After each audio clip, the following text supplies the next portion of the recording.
Good morning. Here is the news at 10. First, the highlights. Lagos State earns international recognition for innovative HIV financing strategy. Federal government dismisses Turkish claim of new terror group in Nigeria.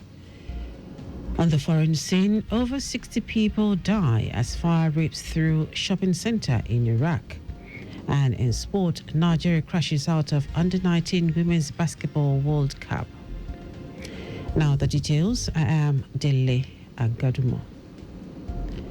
The Lagos State government, through the Lagos State AIDS Control Agency, has earned international recognition for its innovative HIV financing strategy during the 2025 International AIDS Society Conference, IAS.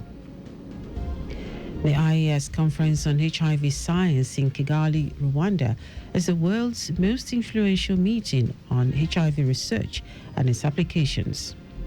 The biannual conference presents the latest HIV research and innovations that move science into policy and practice and addresses current political and financial issues affecting the HIV response. Chief Executive Officer of the Lagos State AIDS Control Agency, Folakemi Animashaun, during the groundbreaking abstract presentation titled Predictive Modeling for Optimizing HIV Resource Allocation in Lagos State, stated that Lagos State has developed a model to enhance spending efficiency in meeting global HIV targets. Animashaun further explained that the state government is revolutionizing the state's coordination efforts by paving the way for more effective programming and impactful interventions that drive meaningful change. She said the state is strategically tracking financial resources and identifying funding gaps for effective management and control of HIV. The recognition of Lagos as the IAS conference underscores the state's role as a leader in innovative HIV response strategies, with its approach now serving as a potential model for application across other regions in Nigeria and the broader African continent. The Lagos State government, through the Lagos Resilience Office, LASRO, has held its 2025 media review of the implementation of the Lagos Resilience Strategy, LRS, with various initiative implementers and partners. The LRS, which was launched in 2020, is currently undergoing review. It is a comprehensive framework designed to safeguard the state against various shocks and stresses that could undermine its stability and existence. The strategy charts a pathway for building a resilient Lagos, focusing on economic, social, environmental, and physical aspects. The media review provided a platform for stakeholders to assess the progress made in implementing the LRS, identifying challenges, and chart a course for the second half of the year, offering an opportunity for knowledge sharing, collaboration, and innovation in resilience building efforts. The event brought together key stakeholders, including various government initiative implementers and partners, to discuss the progress, challenges, and opportunities in implementing the LRS. The presidential candidate of the People's Democratic Party in the 2023 general election and former Vice President Atiku Abubakar has resigned his membership from the opposition party. Atiku tendered his resignation in the build-up to the 2027 general election after admitting to the formation of a coalition party, the Alliance Democratic Congress, ADC. The resignation was communicated in a letter dated Monday, July 14, addressed to the chairman, PDP, Jeddah 1 Ward, Jeddah Local Government Area of Adamawa State. Meanwhile, the All Progressives Congress APC Lagos State chapter has reacted to the recent defection of former Vice President Atiku Abubakar from the People's Democratic Party, PDP, to the African Democratic Congress, ADC. In a statement signed by APC Lagos spokesperson Sheye Oladejo, the party notes that the defection will neither change the electoral fortunes of the ADC nor pose any serious threat to the dominance of the APC, especially in Lagos State and across the Federation. It says the APC remains the only party with a proven track record of delivering transformative governance, economic growth, and infrastructural development.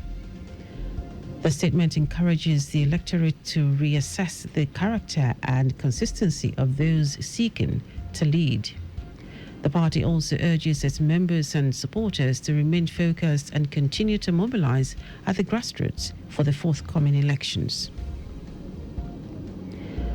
The Federal Ministry of Works says it has commenced repairs on some damaged expansion joints on the Lagos-Ibadan Expressway.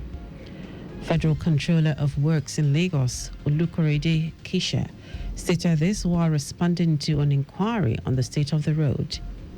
It will be recalled that some motorists along the expressway expressed concerns over the damage to some of the expansion joints, both inward and outward of the Kara Bridge section.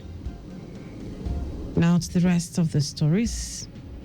Coordinator of the National Counter-Terrorism Center, Adamu Laka, has urged Nigerians not to panic, stating that no new terrorist group exists in the country. This comes on the heels of a warning by the Turkish government that members of a terrorist group known as the Fethullah terrorist organization operate in Nigeria as well as in other countries around the world. The Turkish ambassador designate to Nigeria, Mehmet Poroy, also claimed that the group was using schools and health services as a cover for its operations in the country. Poroy, who spoke in Abuja at a dinner organized by the Turkish embassy to mark the country's democracy and National Unity Day, said the presence of such an organization poses a threat to every country in which it operates, calling for vigilance and caution.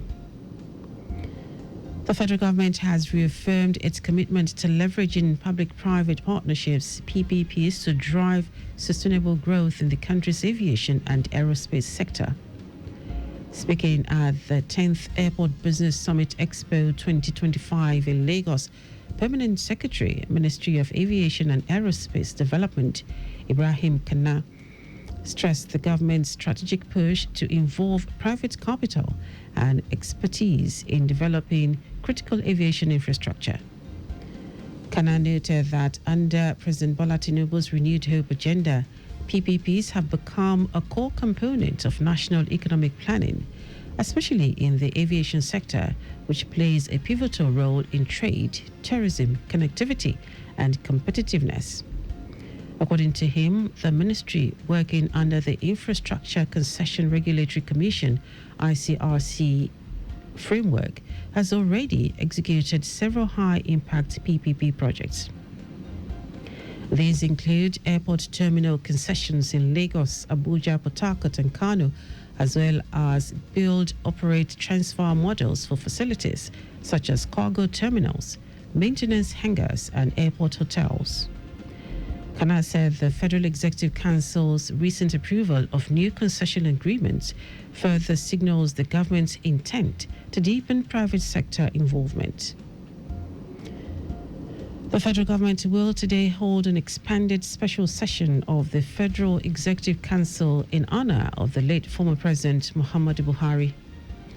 The expanded meeting is part of a series of national mourning activities approved by President Bola Tinubu following Buhari's passing. According to a statement signed by the Special Assistant on Media to the Minister of Information and National Orientation, Rabiu Ibrahim, the special FEC session is scheduled for 5 p.m. at the Council Chambers of the Presidential Villa in Abuja. Now to foreign news. At least 61 people have been killed and several more are missing in a huge fire at a hypermarket in Quds City in eastern Iraq.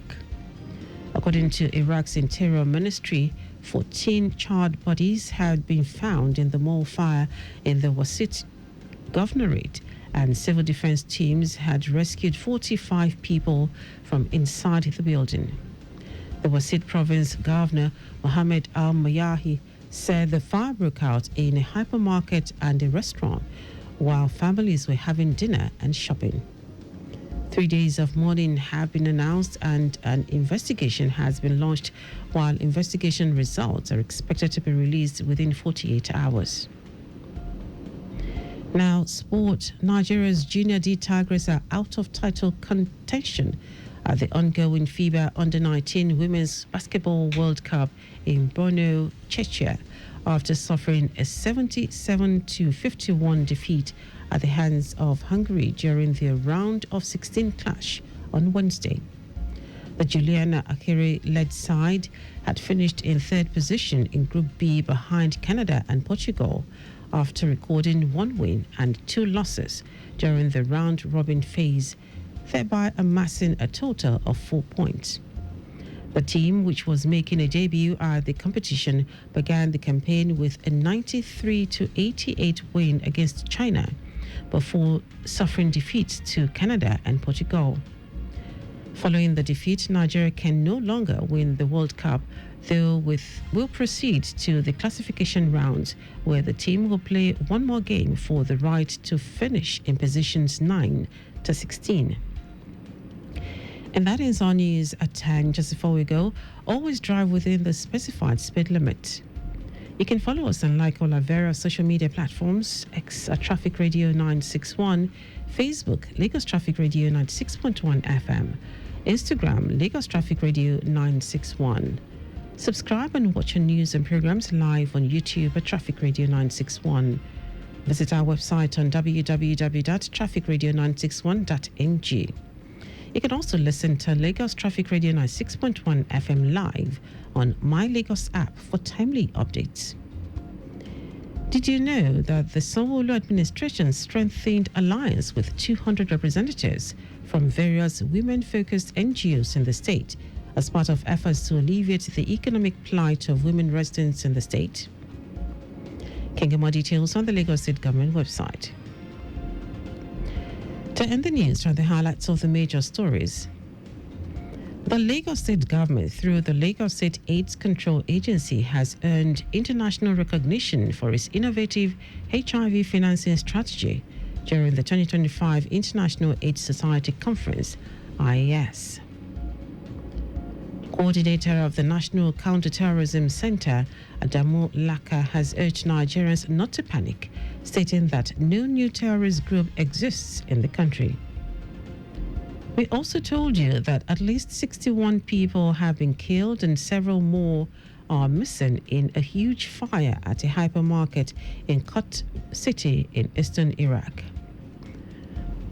And in sport, Nigeria's Junior D Tigers are out of title contention at the ongoing FIBA Under-19 Women's Basketball World Cup in Borno, Czechia, after suffering a 77-51 defeat at the hands of Hungary during their round of 16 clash on Wednesday.